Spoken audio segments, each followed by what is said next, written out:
కడప జిల్లా బి కోడూరులో ఓ school స్థలంపై loan తీసుకున్న వ్యక్తి అరెస్ట్ అయ్యారు.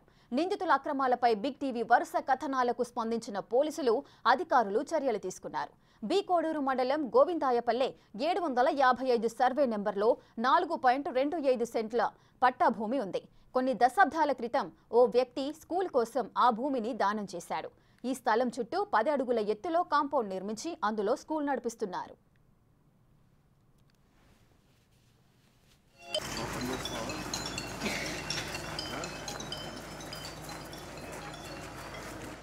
లోకల్ గా ఉన్న వైసీపీ నేత ఆ స్థలాన్ని తన భార్య కొండా వెంకట సుబ్బమ్మ పేరు మీద ఆన్లైన్ చేసి దాని మీద 8 లక్షల రూపాయల లోన్ తీసుకున్నాడు.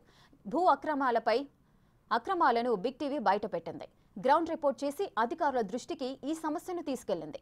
దీంతో ఏకంగా జిల్లా కలెక్టర్ ఈ ఘటనపై స్పందించారు. అంతేకాదు డిప్యూటీ ఎంఆర్ఓ, వీఆర్ఓ, సర్వేయర్ను సస్పెండ్ చేశారు అధికారులు. లోన్ తీసుకున్న డబ్బును కూడా రికవరీ చేశారు. నిన్న జరిగిన డిఆర్సీ చర్చల్లో భాగంగా పోలీసులు కేసు నమోదు చేసి నిందితురాల్ని అరెస్ట్ చేశారు.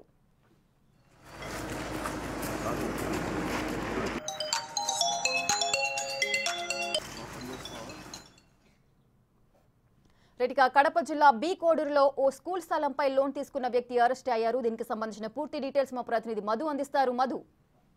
రేఖ, కడప జిల్లాలో గత వైసీపీ పాలనలో గుడి, బడి, వాడ, వీధి ఏది వదలకుండా కబ్జాలకు గురి చేసినట్లయితే తెలుస్తుందా. ఇదే కోణంలో బిగ్ టీవీ దృష్టికి బి కోడూరు మండలం బద్వేల్ నియోజకవర్గంలోని బి కోడూరు మండలంలో ఒక ప్రభుత్వ పాఠశాలకు సంబంధించిన 4.27 సెంట్ల భూమిని ఒక వైసీపీ నేత కబ్జా చేసుకుని దానిపైన లోను 8 లక్షల రూపాయలు డిసిసి బ్యాంకులో తీసుకున్నారు. అలాగే ఆ బ్యాంకులో లోన్ తీసుకునే క్రమంలో ఆ వైసీపీ నేతకు సంబంధించిన భార్య పేరుతో ఆ స్థలాన్ని రిజిస్ట్రేషన్ చేయించినట్లయితే తెలుస్తుంది. ఈ విషయం అక్కడ చదువుతున్న విద్యార్థి తల్లిదండ్రులు పదే బిగ్ టీవీని ఆశ్రయించారు. ఆ బిగ్ టీవీని ఆశ్రయించిన తక్షణం బిగ్ టీవీ సిబ్బంది అక్కడికి వెళ్లి బి కోడూరు మండలంలోనే ఉన్న ప్రభుత్వ పాఠశాలలకు వెళ్ళింది. అలాగే గ్రౌండ్ లెవెల్లో చెక్ చేశారు. అలాగే ఆ ఊర్లో ఆ స్కూల్ స్థలం ఎవరిచ్చారనేది కూడా బిగ్ టీవీ పదే కథనాలు ప్రచురణ చేసింది. అయితే ఆ స్కూల్ కు సంబంధించి గతంలో ఎప్పుడో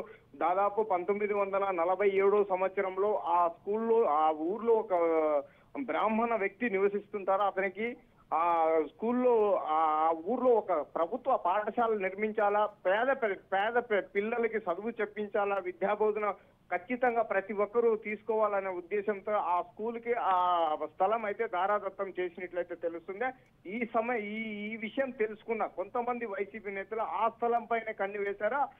అప్పటి వైసీపీ పాలనలో ఆ స్కూల్ స్థలాన్ని ఒక డిప్యూటీ తహసీల్దార్ ఆశ్రయించి తప్పుడు డాక్యుమెంట్లు సృష్టించి ఆన్లైన్ చేయించుకున్నారు. ఆన్లైన్ చేయించుకున్న పిమ్మట దాన్ని డిసిసి బ్యాంకులో కుదువ పెట్టారు. లోన్ తీసుకున్నారు. లోన్ తీసుకున్న అనంతరం నిన్నటి రోజు ఏదైతే మంగళవారం రోజు కడప ఇన్ఛార్జి మంత్రి డిఎస్ఏ సమావేశం నిర్వహించారో ఆ సమావేశంలో ఈ ప్రస్తావన పదే మన బిగ్ టీవీ కథనం ప్రచురణ చేసిన పిమ్మట మంత్రి గారు మన కథనాలకు స్పందించి తక్షణం యుద్ధ ప్రాతిపదికన ఆ స్థలాన్ని ఎవరైతే కబ్జా చేశారో వారి మీద ఇమ్మీడియట్లీ కేసు నమోదు చేయాలా, విచారణ వేగవంతం చేయాలనే కోణంలో ఆదేశాలు జారీ చేసినట్లయితే తెలుస్తుంది. అయితే ఈ ఆదేశాల మేరకు నిన్నటి రోజునే సాయంత్రం 5 నుంచి 6 గంటల సమయంలో ఈ వైసీపీ నేత భార్య ఎవరైతే వెంకట సుబ్బమ్మ ఉన్నారో ఆ సుబ్బమ్మ పైన కేసు నమోదు చేశారు. నేడైతే ఆమెను అదుపులోకి తీసుకున్నట్లయితే తెలుస్తుంది. అయితే ఇలాంటివి బి కోడూరు మండలంలో ఇంకా ఎన్నో భూ కబ్జాలకు పాల్పడ్డారని స్థానికంగా నివసిస్తున్న బి కోడూరు ప్రజలైతే ఆవేదన వ్యక్తం చేస్తున్నారు. ఇలాంటి కథనాలు మరిన్ని ప్లే చేసి అలాగే ఇలాంటివి అధికారుల దృష్టికి తీసుకెళ్లాలని చెప్పి బిగ్ టీవీ సంస్థలో పనిచేస్తున్న సిబ్బంది కావచ్చు, అలాగే బిగ్ టీవీ యాజమాన్యానికి కృతజ్ఞతలు తెలియజేసినట్లయితే తెలుస్తుంది. Rekha. Right, thank you Madhu, thanks for the details.